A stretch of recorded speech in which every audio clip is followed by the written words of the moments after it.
അബ്ദുറഹീമിന് 20 വർഷത്തെ തടവ് ശിക്ഷ എന്ന ന്യൂസ് ക്യാപ്ഷൻ കണ്ട് ഒരുപാട് ആളുകൾ മിസ്അണ്ടർസ്റ്റാൻഡ് ചെയ്തിട്ടുണ്ട്, തെറ്റിദ്ധരിച്ചിട്ടുണ്ട്. കാരണം പലരും കമൻറ്റിലൂടെ ചോദിക്കുന്നത് പിന്നെ എന്തിനാണ് നമ്മൾ 34 കോടി രൂപ എല്ലാവരും പിരിച്ചു കൊടുത്തതെന്നാണ്. അപ്പോൾ ശരിക്കും നിങ്ങളെല്ലാവരും മനസ്സിലാക്കേണ്ട രണ്ട് കാര്യങ്ങളിൽ ഒരു ക്ലാരിറ്റി വരുത്താൻ വേണ്ടിയിട്ടാണ് ഞാനിപ്പോൾ ഈ വീഡിയോയിൽ വന്നിരിക്കുന്നത്.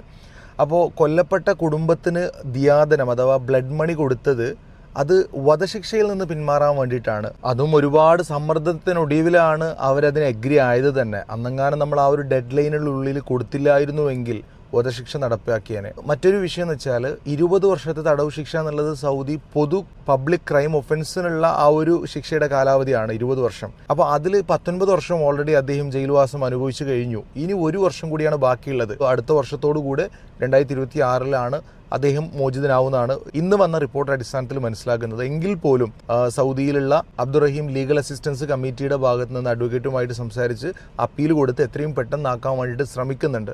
ഏതായാലും അല്ലാഹു സുബ്ഹാനഹു വ തആല എത്രയും പെട്ടെന്ന് ആ ഉമ്മാക്ക് ആ മോനെ കാണാനുള്ള ആ ഒരു മുഹൂർത്തത്തിന് എത്രയും പെട്ടെന്ന് അല്ലാഹു തആല ഭാഗ്യം കൊടുക്കട്ടെ. എല്ലാവരും അതിനുവേണ്ടി പ്രാർത്ഥിക്കുക. അസ്സലാമു അലൈക്കും വറഹ്മത്തുള്ളാഹി.